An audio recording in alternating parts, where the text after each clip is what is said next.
اعوذ باللہ من الشیطان الرجیم بسم اللہ الرحمن الرحیم۔ السلام علیکم ناظرین، النور یوٹیوب چینل پر خوش آمدید۔ ناظرین، ترجمہ القرآن کے سلسلے کی ایک اور ویڈیو لے کر آپ کے سامنے حاضر ہیں۔ اگر آپ اس چینل پر نئے ہیں تو چینل کو سبسکرائب کر دیں، ویڈیو اچھی لگے تو اس کو لائک کر دیں، اس کے ساتھ ساتھ بیل آئیکن پر کلک کر دیں تاکہ آنے والی ہر ویڈیو کا نوٹیفیکیشن آپ کو ملتا رہے۔ ناظرین، آج ہم ترجمہ القرآن کے سلسلے میں سورۃ البقرہ کی آیت نمبر 201 تا 210 کا اردو ترجمہ آپ کو اسلام 360 ایپ سے پڑھ کر سنائیں گے، جس کے لکھنے والے ہیں علامہ طاہر القادری۔ تو آئیے ترجمے کا آغاز کرتے ہیں۔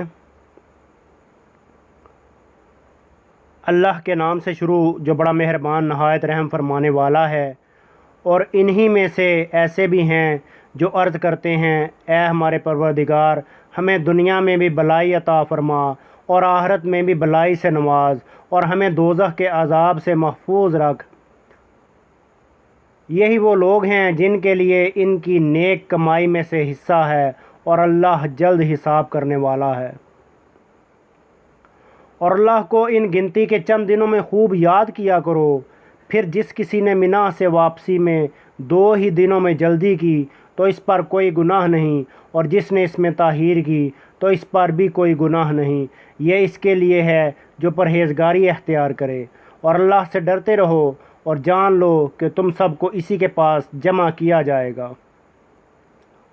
اور لوگوں میں سے کوئی شخص ایسا بھی ہوتا ہے کہ جس کی گفتگو دنیاوی زندگی میں تجھے اچھی لگتی ہے، اور وہ اللہ کو اپنے دل کی بات پر گواہ بھی بناتا ہے، حالانکہ وہ سب سے زیادہ جھگڑالو ہے۔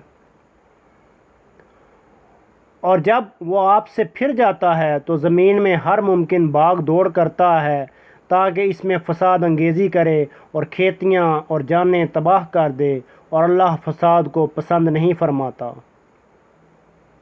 اور جب اسے اس ظلم و فساد پر کہا جائے کہ اللہ سے ڈرو تو اس کا غرور اسے مزید گناہ پر اکساتا ہے، پس اس کے لیے جہنم کافی ہے، اور وہ یقیناً برا ٹھکانہ ہے۔ اور اس کے برعکس لوگوں میں کوئی شخص ایسا بھی ہوتا ہے جو اللہ کی رضا حاصل کرنے کے لیے اپنی جان بھی بیچ ڈالتا ہے، اور اللہ بندوں پر بڑی مہربانی فرمانے والا ہے۔ اے ایمان والو، اسلام میں پورے داخل ہو جاؤ اور شیطان کے راستوں پر نہ چلو، بے شک وہ تمہارا کھلا دشمن ہے۔ پس اگر تم اس کے بعد بھی لغزش کرو جب کہ تمہارے پاس واضح نشانیاں آ چکیں، تو جان لو کہ اللہ بہت غالب، بڑی حکمت والا ہے۔ کیا وہ اسی بات کے منتظر ہیں کہ بادل کے سائبانوں میں اللہ کا عذاب آ جائے اور فرشتے بھی نیچے اتر آئیں اور سارا قصہ تمام ہو جائے تو سارے کام اللہ ہی کی طرف لوٹائے جائیں گے؟ صدق اللہ العظیم۔